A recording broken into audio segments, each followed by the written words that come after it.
everybody, it's Tiffany from Quilter's Workshop. I'm currently working on a project that is a custom order. I was requested to make a fidget pillow. I wasn't going to make like a tutorial or anything about this, but while I was working on it, I was kind of like, you know, if I ever have to make one of these again, I'd love to be able to remember. And like most of the time, like here's a perfect example. When I'm making a pattern, it ends up looking like this. Like it's just me scribbling a really horrible drawing on a piece of paper that's going to get lost, or sometimes it ends up on like a napkin if I'm out somewhere. So those types of thoughts are really hard to keep organized, and I do have a filing cabinet with patterns in it, but sometimes it's just nice. A lot of my videos that I post are not even so much like, obviously I put them on the internet so that hopefully at least one person can benefit from them, but they're also sort of like little video diaries for myself. So anyway, with that being said, I'm going to catch you up with what I've done so far here, or catch my future self up rather. So the pillow is going to fit an 18-inch pillow form, mostly because that's a manageable size, and those are the pillow forms that I have on hand. So I've divided into 4 quadrants. So each of the background squares are cut 8 by 8. I realize that's only going to yield less than 16 inches for an 18-inch pillow form, but I'm going to add a border afterwards. So the first section, I cut this nice dark sort of, I thought it looked like a night sky kind of thing, 8 by 8, and that's just regular quilting cotton. And then I machine appliqued on top this creamy with the little speckles to look sort of like a magical cloud. And then underneath of that, I've got strips of ribbon. This is probably about 1/2 inch ribbon, I would say.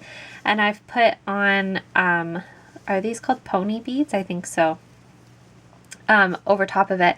I slid them on once I fastened one end and before I fastened it to the bottom, just to keep them from falling off. And these are kind of nice because it scrunches up the ribbon to kind of give it like a cool effect at the top, and when you pull them up and down, like the ribbon will expand and stuff. But it also creates a drag so that if a child or whoever is like playing with them one way or another, they will stay that way. Like when you pick up the pillow, they're not all just going to slide down, you know, because I don't know if you were like coming up with like a design, or if you were using them to like count or anything like that, you want there to be some traction there. So I've just kind of put white and blue beads, can be snow or rain or whatever someone's imagination wants it to be. And then on this side, and I've got this one attached already into the seam, but I've got a puffier cloud because it looks like a happier, fluffy cloud. I don't know, I'm trying to really dig deep to find like a childlike imagination for ideas and stuff. But I've used these just nylon zippers. I've stitched them all on so that it kind of looks like a rainbow, and then they can play with them, like slide the zippers up and down, and then obviously underneath they can see the material through there. So I've got red, orange, yellow, green, blue, and this is supposed to be indigo and violet. That's the best I could do. Although that's coming up really blue on the camera, but this one right here is like Barney purple in real life, so that's kind of weird. But anyway, so that's that quadrant, or sorry, that's that half of it, those 2 quadrants together. And then I'm imagining that this little guy I made last night is going to fit in here somewhere. And all of the colors are really bright and everything because it's going to someone who teaches primary grades, so it's very childlike. So this one I've got, what is this called? A key ring and like a lobster claw. I think that's what that's called. Yeah, like a metal lobster claw. And this is on some ribbon here so they can like hook it and unhook it. And then this one is like those plastic clips. I don't know the proper name of it, but like you would have on a backpack sort of thing. So that there. And then this I'm not in love with, but I feel like it would still be satisfying if you were someone who is going to be playing with this, I guess. So I had these 2 buttons on, and I know they're kind of random. One's Mickey Mouse and one's a cow, but they were 2 of the more fun, childlike, imaginative buttons that I had.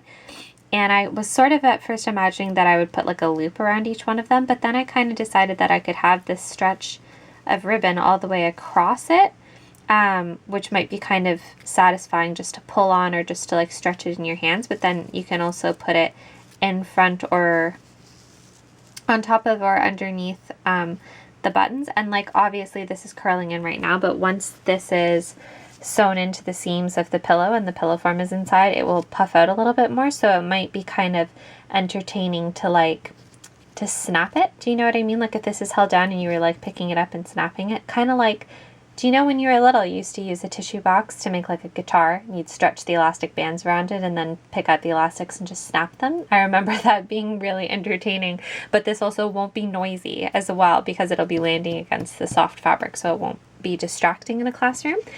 So now the last quadrant, I'm not 100% sure how I want it to be, but this is in half because I'm going to be making a taggy blanket that, so this is going to be separate. This is going to have Minky at the back of it.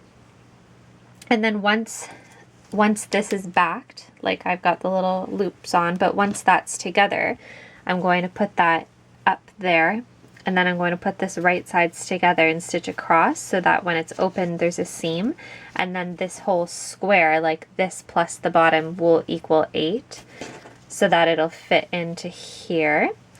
And then the taggy blanket will be loose, right? Like they'll be able to like lift it up. The Minky will be on the underside. And then I'm going to put something underneath so that not only will they have the taggy blanket, which is I'm finding to be a really popular sensory toy. I started selling them at my craft shows for the first time this past season, and I couldn't keep up. Every single show I was sold out of them every time. So obviously taggy blankets are a bigger thing now as like a sensory toy for children.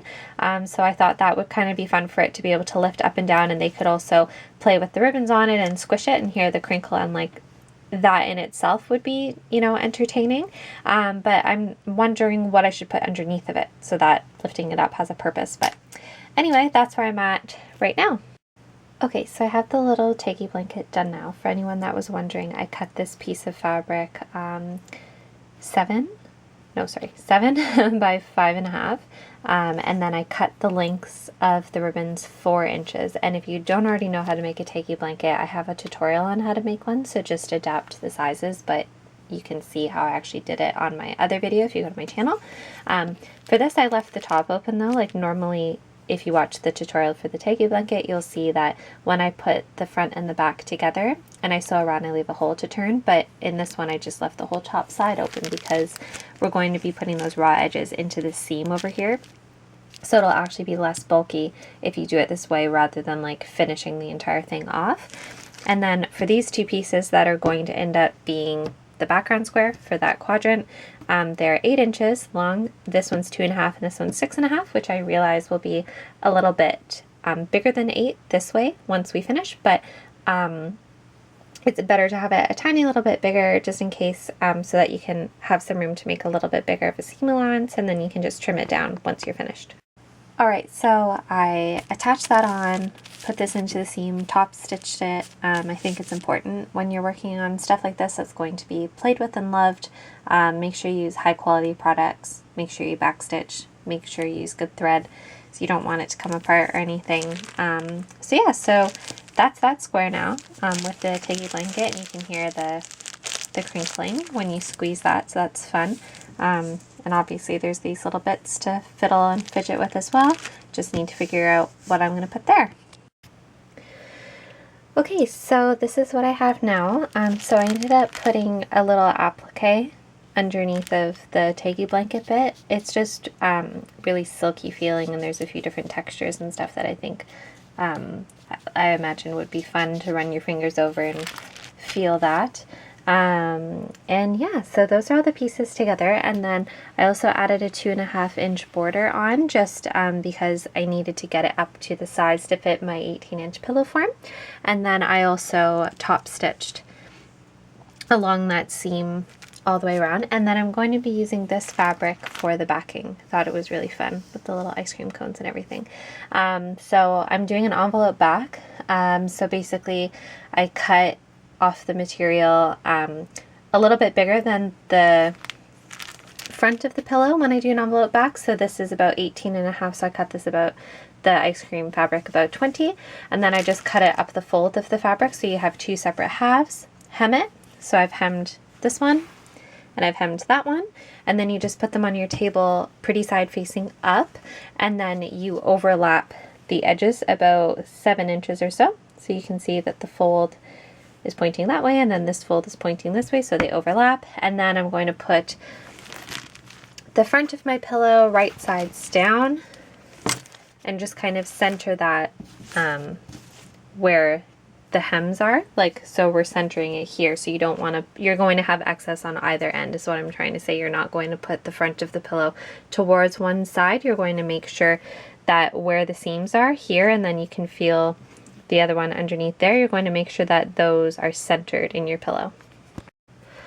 All right, so I'm all done. I've got the backing put onto it there, and obviously because we did the envelope style back, you could easily replace the pillow form or take the cover off if you needed to clean it or anything. Normally my pillows are machine washable, but I don't know, I mean, you could wash this, but I don't know how it would fare. I'm pretty sure you'd probably just need to spot clean it just because with everything on it, you know. But anyway, so this is it. It's all done. So these lift up and the beads move, which I think is so cool.